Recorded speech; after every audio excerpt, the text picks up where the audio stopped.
Hi, this is Chef Frank Barrett-Mills, and today we're going to talk about techniques in using the knife to chop products and to trim products. Hi, we're going to demonstrate Julienne, and I'm going to do it on a green pepper, which is one of the harder ones to do because there are so many rounds and trims that need to be done. Very easy to Julienne. And you'll note they're all the same length, the same size. How simple. Your Julienne cut for salads, absolutely beautiful, squared off, very important, same size. That's a Julienne cut. I'm going to show you 3 different size dices here, and I'm going to do it on a potato. It's very easy to handle. Now the first trick in doing any dice is making sure you have a flat surface to work off of. It's impossible to get a good cut with a round product. So we've taken a little cut off of that, and we're going to square up this product. And we're squaring it up so that our cuts will be even and nice. So we've got an even thing to work on. We're going to cut right through the center, and we're going to turn it over, and we're going to cut directly through the center again. And this is your large chop. Very simple. Now we're square, and we're going to, instead of a half cut, we're going to a third cut.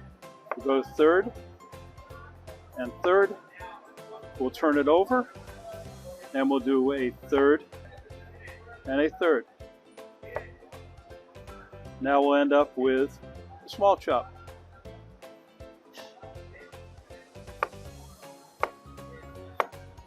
Instead of 3 cut, we have a 4 cut. And there's your dice. And this will be the smallest dice. This is used mainly for chowders and sauces because your product will break down because of its size. And depending on how small you want to go, I can do a 4 cut. 1, 2, 3, and 4. And we'll fold it over. 1, 2.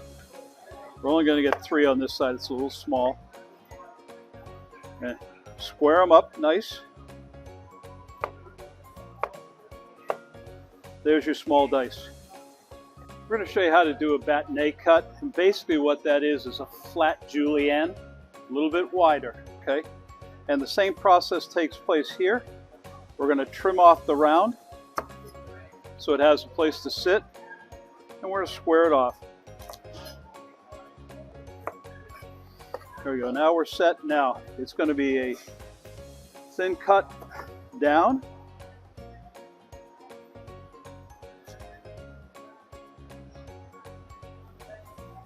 And it's a wide cut across. That's your cut.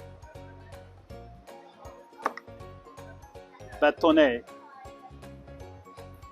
We're going to do a chiffonade chop here, and it's really simple to do. These are a little small in the basil leaves, but we'll set them as best we can. It's the end of the season, and then we roll the leaves, nice tight roll, and you'll note we roll our fingers. We don't go like this, we roll them so we don't cut ourselves, and thin, thin, thin, thin, thin, and thin. And the reason for doing this is a very flavorful herb, and when you cut it this way, you're bruising it, and that's bringing out the flavor when you cook with it, and it's a very excellent flavor. That's the chiffonade. We're going to do chop now, and this is parsley, and I've left it in the band. It's a lot easier to handle. Now remember that the chop never leaves the board. Okay, so what we're going to do is we're going to go down, down, down, down, down, down. Now this is not a fine chop. When you're doing parsley, you really want a fine chop. So you're going to set one hand on the blade and one hand on your grip and work it very simply. Now you have to bring it back. You only cut it one way. Come back. Now you can get faster if you want to do one of these routines. There's no need to. The same amount of cuts are going to happen this way. Some people will lift the blade and do this, but that gets your fingers in here. We want to go There's your chopped parsley. Now we're going to do a mince, and mince is a smaller chop. This will take a little more work, and it gets almost paper thin. And this would be for dressing plates and alike. For color, it almost becomes a powder.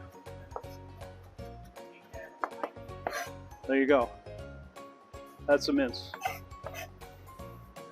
A crescent cut is used for a vegetable you want to leave the skin on, and you want it to be small enough, but you want it to have its own personality.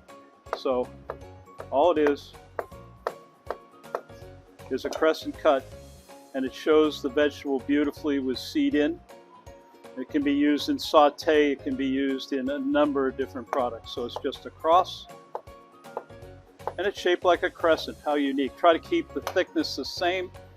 And the reasoning for keeping thickness the same in all of these processes is that it cooks at the same time.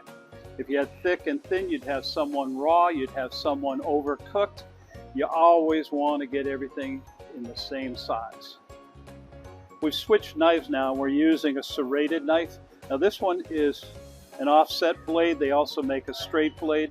The offset blade keeps your hands away from the cut completely and allows you to go flat on the board.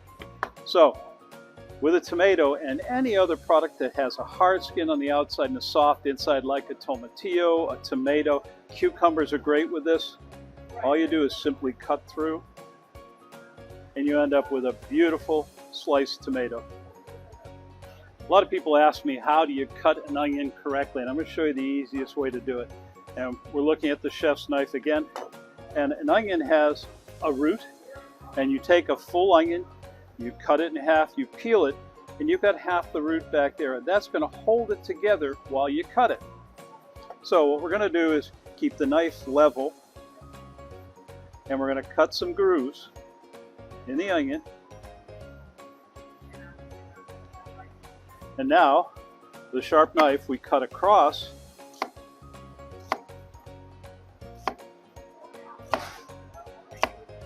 And now, when we talked about all the same size, when you cut, all of the pieces of the onion are the same size.